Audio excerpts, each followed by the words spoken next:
This is the Big O Show. This is the Big O Show. All right. There he is. How you feeling, my man? You feeling good? Feeling great. Oh, I got up at about 7 this morning, go play some pickleball. I've got the pickleball fever, man. Doing a lot of pickleball play this summer, getting some good exercise in. You know, I was watching a news story, and I forgot where it was. It's a mall somewhere up north, and as you know, malls are gone to shit. Yeah. And a lot of malls are empty and things like that. So they turned I forgot what store it was. It was like a big ass store, and they turned it into a pickleball, indoor facility. Yep. Indoor facility. You know what I mean?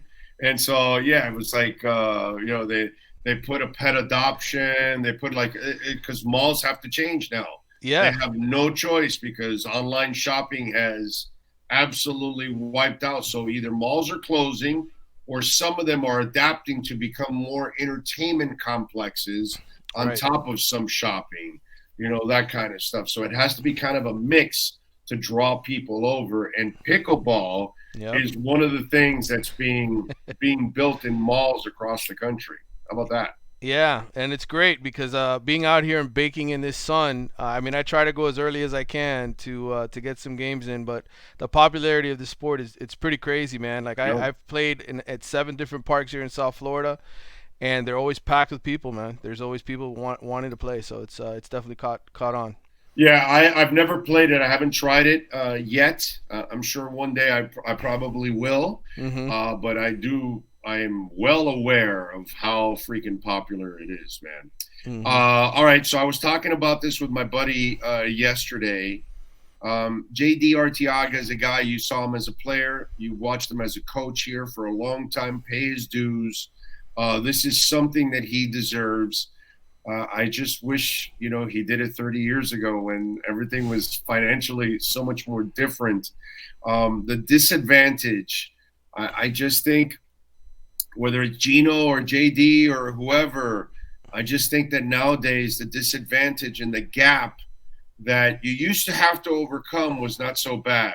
Now, fiscally, it is so difficult to overcome that I just don't know how Miami can compete with Florida State and FIU and FAU when, parents can spend a lot less to send their kids there for half a scholarship.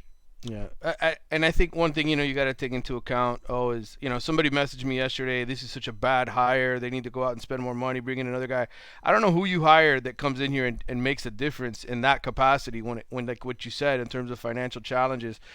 Somebody was like, well, look at all these other private schools that have had success. Duke is good now, and Wake Forest. And Wake Forest just made their first College World Series since 1955, bro. Like, what are you talking about? They're like, well, what about Vanderbilt? I'm like, Vanderbilt's won 2 national titles, and yes, they've been to the College World Series, but are they dominating the sport, right? Are they the premier college baseball program? Plus, doesn't seem like they really care too much about football, so maybe they got some extra resources to put into baseball over there, and they are in the conference that makes the most money in the SEC. So, look, man, like I don't know how you resolve this problem. I know this. I know JT Arteaga loves this program. He's poured his heart and soul into it, and I think he's going to be a good caretaker for it. And oh, by the way, Miami's, yes, they haven't gotten to the College World Series since 2016. Yes, they want to do more. But they're in the hunt every single year to get there. And sometimes, an injury here, an injury there, pitching doesn't live up to what you hope it is or whatever. They've had different issues in getting there. And I just think the age of Miami winning 4 national titles like they did between Ron Frazier and Jim Morris, that's over and done with. Like, this is the new era of college baseball where a private school like Miami, you make it to the College World Series, in 16 or whatever, or 15 and 16, take it. Don't complain. It's just kind of the way it is. You might make it once or twice every decade. That's just the way it is. No, and I have no problem with it. I mean, I'm well aware of the disadvantage it is to be a head coach at the University of Miami compared to other schools. It's unfair, man. And that's where, because I heard the same criticism, and it's like, bro, this is not on JD. I don't even blame Gino either, bro. I thought Gino did a decent job, bro, overall. Yeah, I mean, what do you I mean, look, they were right there. They lost to Texas. They got eliminated. I mean, it happens. What are you gonna do?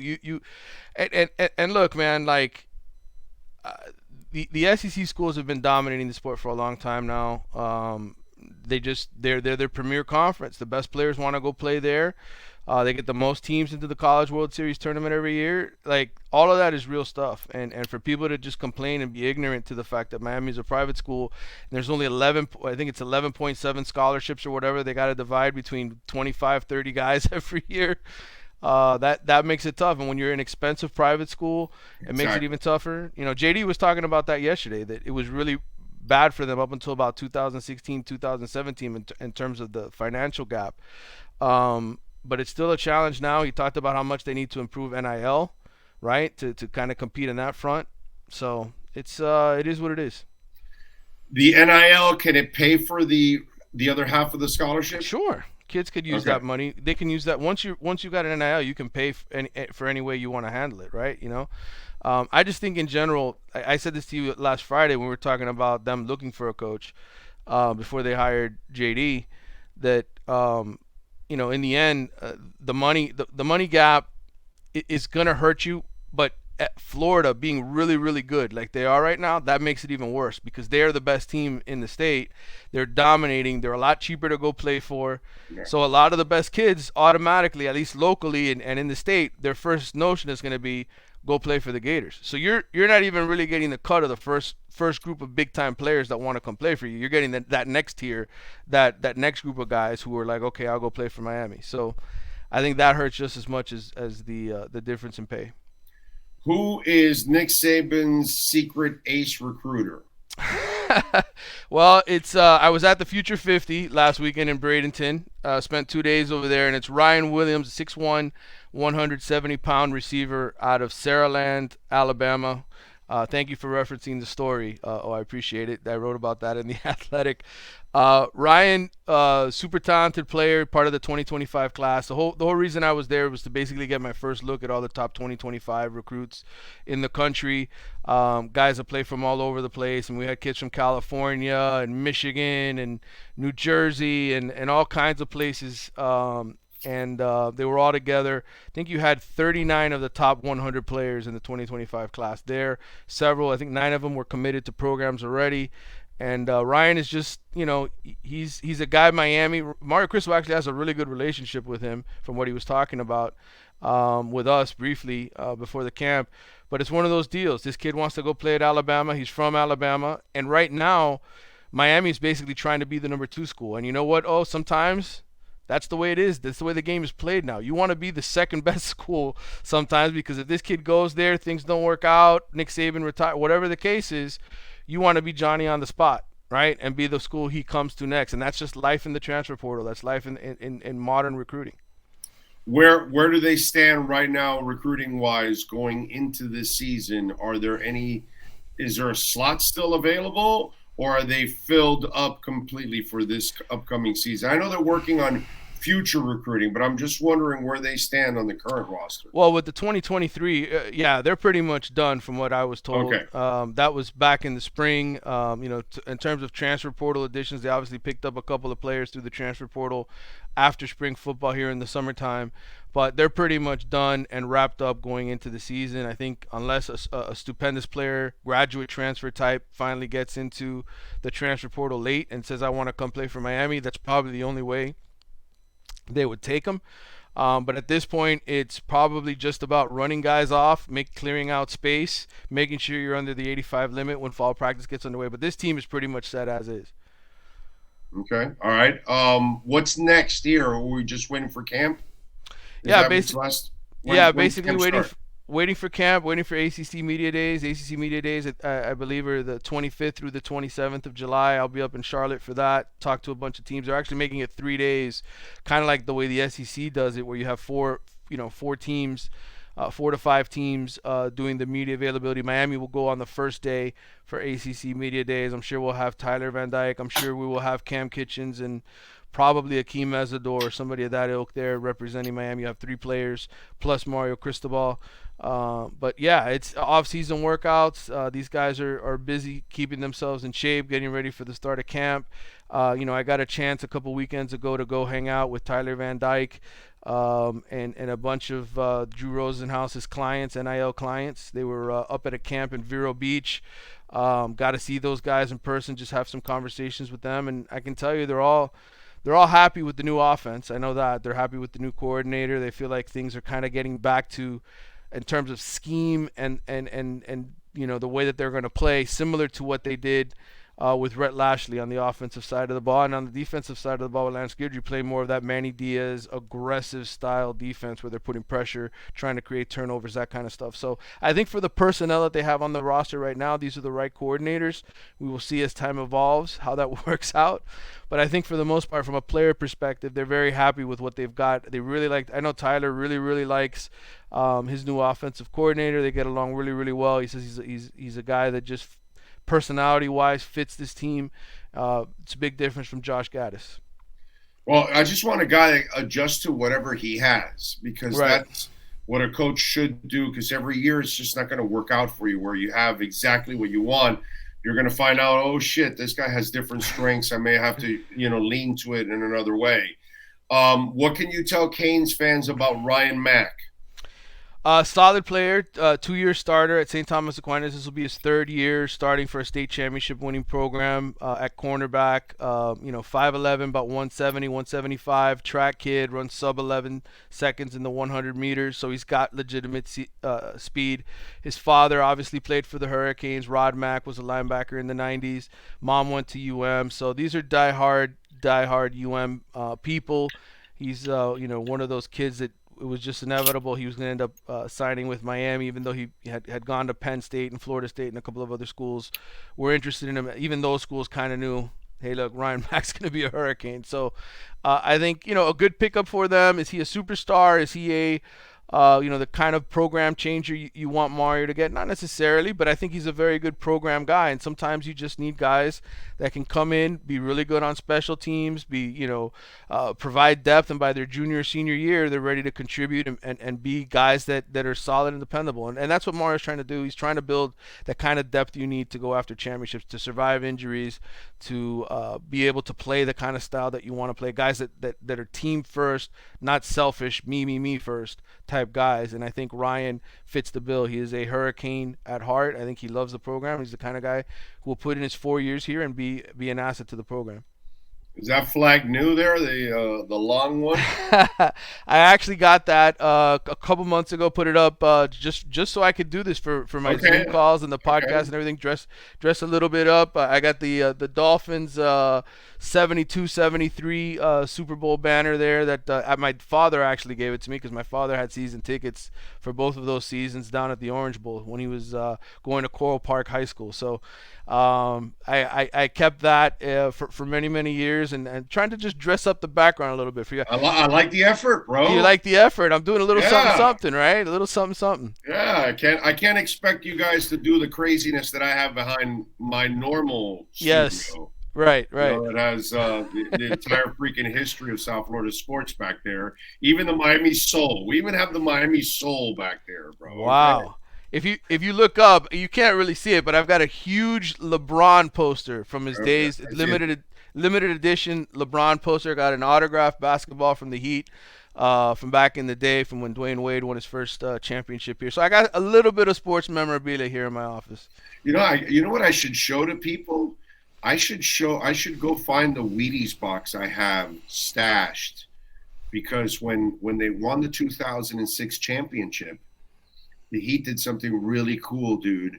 They had Wheaties boxes ready, and they were signed. Oh wow! And they gave each of us a Wheaties box, dude. Oh wow, that's great. Yeah. Yeah, I still have that Wheaties box with them signed. That's great. That's a great piece of memorabilia for sure. Yeah, that's it. Yeah, I should definitely hold it. I don't sell any of my stuff, but I should show that to the because I don't have that in my studio displayed. I'm sure you've probably got some really cool stuff, man, from over the years. Yeah, I have some stuff. It's all bubble wrapped, so I haven't even. I never even took it out of the bubble wrap. I got this. Just because I don't want to ruin it at all, dude. I don't want to mess with the thing. I got a little Giancarlo Stanton bobblehead here as well from the Marlins. They're just little knickknacks, man. Just dress up the scene. And it's what people don't realize is that we don't. They have to give it to us. We don't. Right. We don't ask for it because we're not allowed to. Right. So if they want to give it to you, if they literally give it to you, that's when you can take it.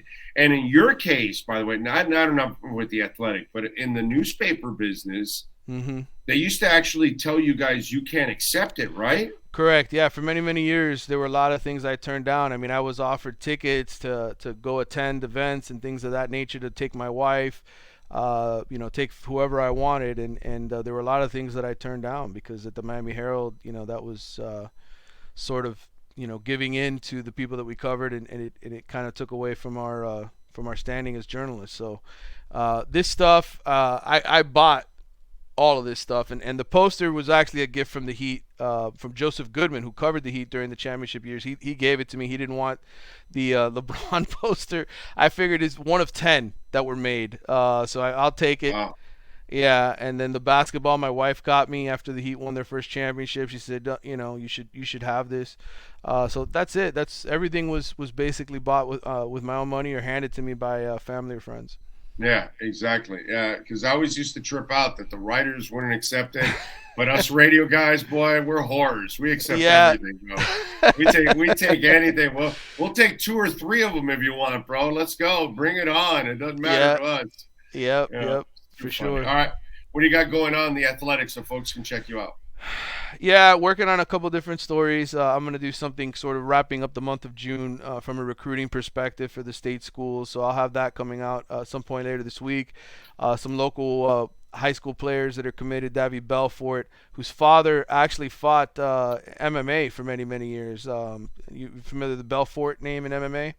For sure, yeah. Yeah, he's a senior at Western High School. His son is going to go play for Virginia Tech, so I'm going to do a feature story on him. I just got off the phone yesterday with the head coach at USF, Alex Goldish, who was born in Russia and lived in Brooklyn and got into football. He never played it beyond the high school level, but he's been coaching for a long time. And just kind of what the first 6 months on the job at USF has been. They're getting the new stadium built, and he's got a big vision for the program. I think he's going to do a better job than his predecessors have, where they only won 4 games in 3 years. I think this dude is built for success, having coached in the SEC and having some success there with Tennessee. So I'll have a story on that, and then plenty of Canes recruiting coverage. Will probably be another commitment here in the next couple days. Yeah, it's just hard to try to match anything that Beamer did at Virginia Tech, dude. Oh yeah, absolutely. Yeah, I mean that job, unfortunately, they only won 3 games last year. A lot of those Virginia kids, it's become global in the sense of recruiting, where Penn State goes in there, raids the state of Virginia for a ton of their best players. The Big Ten and the SEC, having been here at the Future 50, and listening to these kids talk, all of the best players only want to play in the best conference or for the best schools. They don't, and it just puts you at such a huge. And people complain about Mario's recruiting. There's too many 3-stars. I'm like, dude, you go 5 and 7, you're gonna have trouble recruiting. The Gators, on the other hand, go 6 and 6, and because they're in the SEC, kids almost don't care. They're almost like, no, you know what? It's the SEC. I want to be a part of a rebuild. So those are challenges when it comes. I'm not trying to make excuses for Miami. I'm really not. They got to win. They got to get the job done either way. And Norvell's done an awesome job, bro. Norvell's done, but look at FSU's recruiting. They went 10-3. They're not doing as well as the Gators. Where he kills it is in the transfer portal. The transfer portal, bro. Absolutely. That's where Norvell has been a monster there. Absolutely. And you look at Mario's success at Oregon. Well, why was Oregon killing it? Because they were the top school out west for many years. USC was down for many years. Lincoln Riley wasn't there yet. They were the premier team in the Pac-12. Them and Utah were the ones winning the most, but they were getting better recruits because of the Nike connection. Mario comes here. Ruiz's money, kind of liquidates. You have a couple of issues with NIL. Now the kids, you go 5 and 7. You change the whole coaching staff. It's not gonna run as smoothly as you want it to.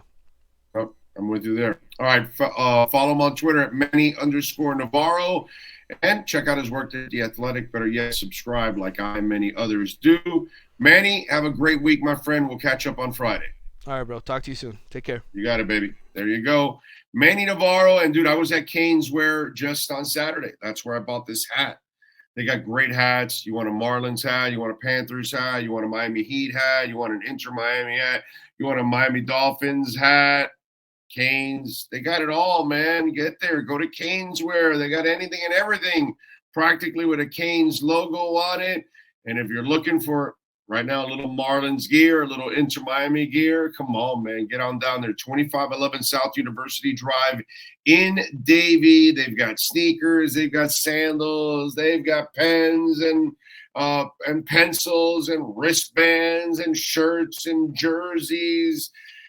I mean, all kinds of stuff. Lights for your man cave that are, Canes lighting.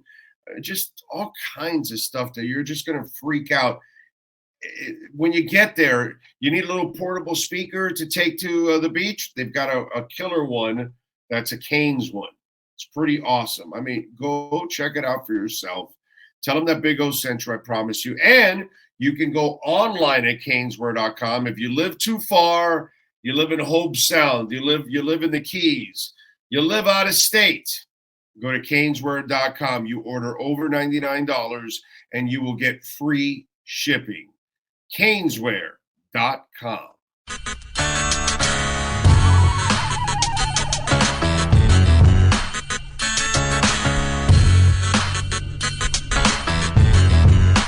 This is the Big O Show.